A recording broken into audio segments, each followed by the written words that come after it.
Election ಆಗ ಕಾರಣ ಅಂತ ನೀವು ಅಂತ ಹೇಳ್ತಾ ಇದ್ದಾರೆ.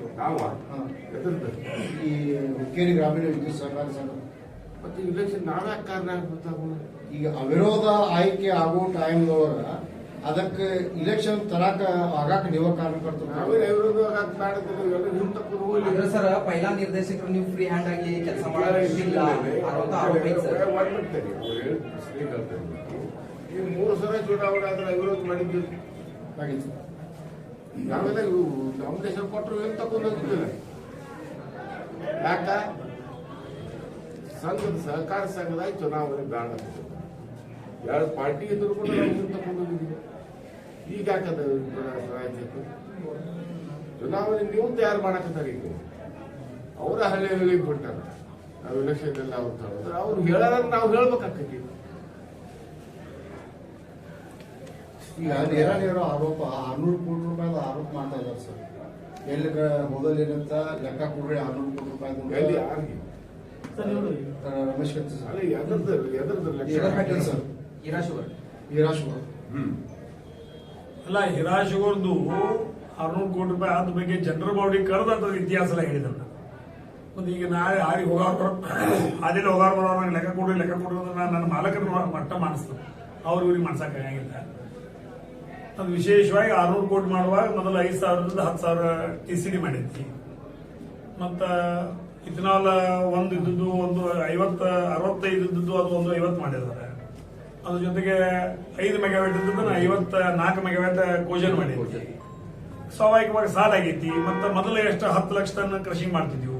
ಬಟ್ ಈಗ ಶುಗರ್ ಫ್ಯಾಕ್ಟರಿಗಳು ಬಹಳ ಆಗೋದ್ರಿಂದ ಕೃಷಿಂಗ್ ಕೆಪಾಸಿಟಿ ಸಪ್ಲೈ ಕಮ್ಮಿ ಆಗ್ತಾ ಇಲ್ಲ.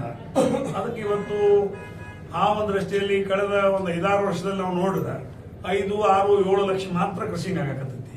ಇವೆಲ್ಲ ಕಾರಣಗಳನ್ನ ಕೂಡ್ಕೊಂಡು ಇವತ್ತು ಪ್ರೈವೇಟ್ ಶುಗರ್ ಫ್ಯಾಕ್ಟರೀಸ್ ಬಹಳ ಆಗ್ಯಾವ. ಕೋಆಪರೇಟಿವ್ ಶುಗರ್ ಫ್ಯಾಕ್ಟರೀಸ್ ಬ್ಯಾಂಕಿನ ಕಾಯ್ದೆ ಕಾರಣಗಳು ಬಹಳ ಬಂದವ. ಹೀಗೆಲ್ಲ ಅನಿವಾರ್ಯ ಕಾರಣಗಳಿಂದ ಆಗಿರ್ತಕ್ಕಂಥ ಸಂದರ್ಭವನ್ನ ಷೇರುದಾರರ ಸರ್ವಸಾಧಾರಣ ಸಭೆಯಲ್ಲಿ ಸಂಪೂರ್ಣವಾಗಿ ವಿವರಣೆ ಮಾಡಿದ್ದೀನಿ.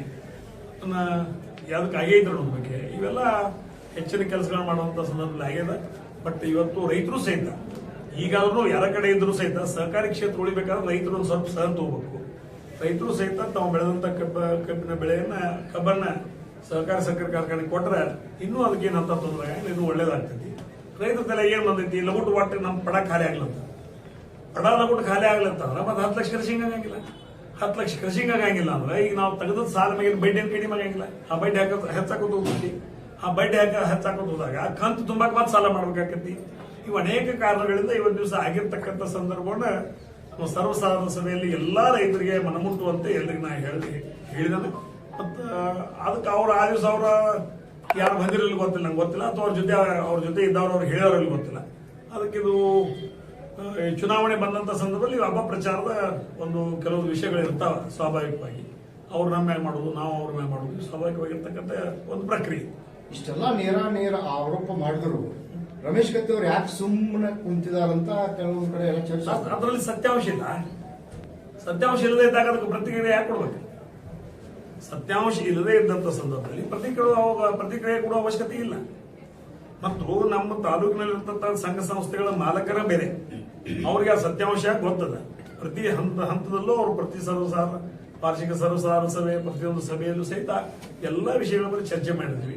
ಇವು ಚುನಾವಣೆ ಬಂದಾಗ ಮಾತ್ರ ಅದನ್ನ ಎಬ್ಸ್ಕೊಂಡ್ ಬಂದ್ಬಿಡ್ತಾರೆ. ಅದು ಚುನಾವಣೆ ಬಂದಾಗ ಮತ್ತು ಇವೆಲ್ಲ ಆದಂತ ಸಂದರ್ಭದಲ್ಲಿ ಈ ಚುನಾವಣೆ ಬಂದಲ್ಲಿ ಆರೋಪ ಮಾಡೋದು ಸ್ವಾಭಾವಿಕ. ಈಗ ನನ್ನ ಮ್ಯಾಗೂ ಮಾಡ್ಬೋದು, ಇವ್ರ ಮ್ಯಾಗೂ ಮಾಡ್ಬೋದು, ಮತ್ತೊಬ್ರು ಇನ್ನೊಬ್ರು ನನ್ನ ಮ್ಯಾಗೂ ಮಾಡ್ಬೋದು. ಸ್ವಾಭಾವಿಕ ಚುನಾವಣೆ ಬಂದಾಗ ಅವ್ರು ಮಾಡಿದ್ರು ನೀವ್ಯಾಕೆ ಮಾಡಲ್ಲ ಅಂತ ಕೇಳಿದ್ರೆ ಸರ್ ನಮ್ಗೆ ಅವಶ್ಯಕತೆ ಇಲ್ಲ. ನಾವು ಮಾಡಿದಂತ ಒಳ್ಳೆ ಕೆಲಸಗಳು ನಮ್ಮ ಕೈಯಾಗದವ.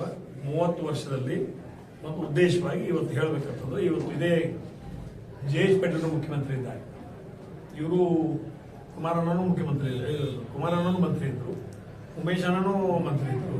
ಮುಚ್ಚಿ ಹೋಗಿತ್ತ ಇಲೆಕ್ಟ್ರಿಕಲ್ ಸೊಸೈಟಿ ಮುಚ್ಚಿ ಹೋದಂತ ಸಂದರ್ಭದಲ್ಲಿ ರಾಜ್ಯ ಸರ್ಕಾರದಿಂದ ಇಬ್ರು ಹೋಗಿ JH ಪಟೇಲ್ ಮುಂದೆ ಕುಂತು ಸಹಾಯಧನ ತಂದಾಗ ಮತ್ತೆ ಪುನಶ್ಚೇತನಾಗಿ ಇವತ್ತು ಒಂದು ಒಳ್ಳೆ ಹಂತಕ್ಕೆ ಒಂದು ದಿವಸ ಬರ್ಲಿಕ್ಕೆ ಕಾರಣೀಭೂತರು ದಿವಂಗತ ಉಮೇಶ್ ಅನಕತ್ತಿ ಮತ್ತು AB ಪಾಟೀಲ್ ಅನ್ನೋ ಮಾತನ್ನ Annagouda Patil chairman chairman Hebbala Annagouda Patil chairman ಆ ಟೈಮ್ನಾಗ ಮುಚ್ಚು ಟೈಮ್ನಾಗ 8 ದಿವಸ ಪಾಪ ಬಂದು ಕೂತಿದ್ರಲ್ಲೇ ನಮಗೆ ಸರ್ DCC ಬ್ಯಾಂಕ್ ಕಟ್ಟಡ ನಿರ್ಮಾಣದ ಹೊಸ ಆಫೀಸ್ ಆತದ ಸರ್ ಅದರದಾಗೂ ಸಾಕಷ್ಟು ಅವ್ಯವಹಾರ ಆಗೈತೆ ಸ್ಕ್ವೇರ್ ಫುಟ್ ಲೆಕ್ಕ ಭಾಳ ಆಗೈತೆ ಮೊನ್ನೆ ಬಹಿರಂಗ ಸಭೆಯಲ್ಲಿ ಆರೋಪ ಮಾಡಿದ್ರು ಸರ್ ಸ್ವಾಭಾವಿಕ ರೀ ಅದು ಆರೋಪಗಳು ಮಾಡೋರನ್ನ 8 ದಿವಸ ಈಗ ಕಟ್ಟಿ 8 ವರ್ಷ ಆತ ಕಟ್ಟಿ 8 ವರ್ಷ ಆದ್ರು ಅದ್ರ ಮತ್ತೆ ಕೂಲಂಕುಷವಾಗಿ ಅದು ಪರಿಶೀಲನೆ ಮಾಡ್ಬೋದು ಸರ್ ಆರೋಪಗಳಿಗೆ ಉತ್ತರ ಕೊಡ್ತೀರಾ ಸರ್ ಆರೋಪಗಳಿಗೆ ಉತ್ತರ ಕೊಡಕ್ಕೆ ನಾ ಖಾಲಿ ಇಲ್ಲ ನಮಗೆ ಮಂದಿ ಕೆಲಸಗಳದಾವ ಕೆಲಸ ಮಾಡಬೇಕು ಆರೋಪ ಮಾಡಕ್ ಅವ್ರು ತಯಾರದಾರ ಬಟ್ ಆರೋಪಗಳಿಗೆ ಉತ್ತರ ಕೊಡೋದು ಸತ್ಯಾಂಶ ಇದ್ರೆ ಕೊಡ್ಬೋದು ಮತ್ತೆ ಸುಳ್ಳು ಆರೋಪ ಮಾಡಿರೋದ್ ಯಾಕೆ ನೀವು ಇದನ್ನ ಹೇಳ್ತೀರಿ ಈಗ ನೀವು ಯುದ್ಧ ಮಾಡು ಕುದುರೆ ತಂದ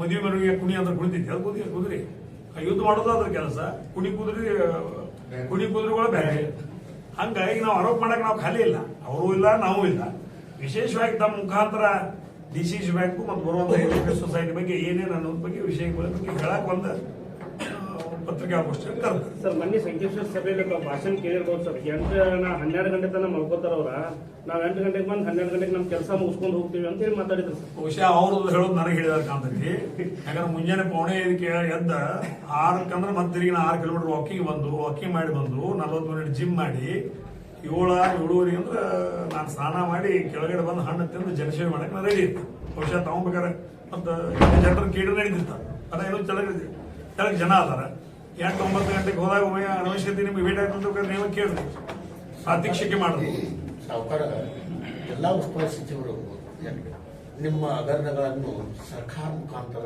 ತನಿಖೆ ಮಾಡಿಸ್ತಂತ ಹೇಳ್ತಾರ ನಿಮ್ಮ ಹಗರಣಗಳು ಅದಕ್ಕೆ ಆ ಹಗರಣದ ಬಗ್ಗೆ ನೀವೇನು ಹೇಳ್ತೀವಿ ಸ್ವಾಗತ ಮಾಡ್ತಾರೆ ಸ್ವಾಗತ ಎಸ್ ಈಗ ಆರೋಪ ತನಿಖೆ ಮಾಡ್ತೀವಿ ಯಾರು ಮಾಡ್ರಿ ನಾವು ನಾವೇ ರೆಡಿ ಅಲ್ಲ ಆರೋಪ ಮತ್ತು ಪ್ರತ್ಯಾರೋಪಗಳು ಅಂದ್ರ ಅವ್ರದ್ದು ತೇಜವದೇ ನಿಮ್ದು ತೇಜವದೇ ಅಂದ್ರ ಈಗ ಏನಾಗ್ಯದ ಈಗ ಜನಕ್ಕೆ ನಾವು ಮತ ಕ್ಯಾಕ್ ಹೋರಾಡಿ ಆದ್ರೆ ಮನುಷ್ಯನ ಭಾವನೆಗಳು ಏನದಾವಲ್ರಿ ಅವ್ ಜನ ಎಲ್ಲೋ ಒಂದ್ ಕಡೆ ಹಳ ಇದಾಗದ ಆದಾಗ ಬರ್ತಾನ ನಮ್ಮ ಮಗ್ಲ ಇವತ್ತು ನೋಡ್ರಿ ರಮೇಶ್ ಕತ್ತಿ ಏನ್ ಅನ್ನೋದು ಹುಕ್ಕೇರಿ ತಾಲೂಕಿನ ಜನರಿಗೆ ನನ್ನ ಜಿಲ್ಲೆ ಜನರಿಗೆ ಗೊತ್ತೈತಿ ಇವ್ರ ಕಡೆಯಿಂದ ಸರ್ಟಿಫಿಕೇಶನ್ ತಗೋದು ನನಗೇನು ಅವಶ್ಯಕತೆ ಇಲ್ಲ ರಮೇಶ್ ಕತ್ತಿ ಏನ್ ಅದಾನ ಕರಪ್ಟ್ ಅದಾನ ಏನ್ ಅದಾನೋ ಹ್ಯಾಂಗ್ ಅದಾನೋ ಶೀಟ್ನ್ಯಾವ ಅದಾನೋ ಖರೆ ಮಾತಾಡ್ತಾನೋ ಸುಳ್ಳು ಮಾತಾಡ್ತಾನೋ ನನ್ನ ತಾಲೂಕಿನ ಜನಕ್ಕೆ ನನ್ನ ಜಿಲ್ಲೆ ಜನರಿಗೆ ಗೊತ್ತೈತಿ ಅದ್ರ ಬಗ್ಗೆ ನಾನು ಯಾರ ಸರ್ಟಿಫಿಕೇಟ್ ತಗೊಳಕ್ ನಾವು ಅವಶ್ಯಕತೆ ಬಯಸೋದಿಲ್ಲ DCC ಬ್ಯಾಂಕ್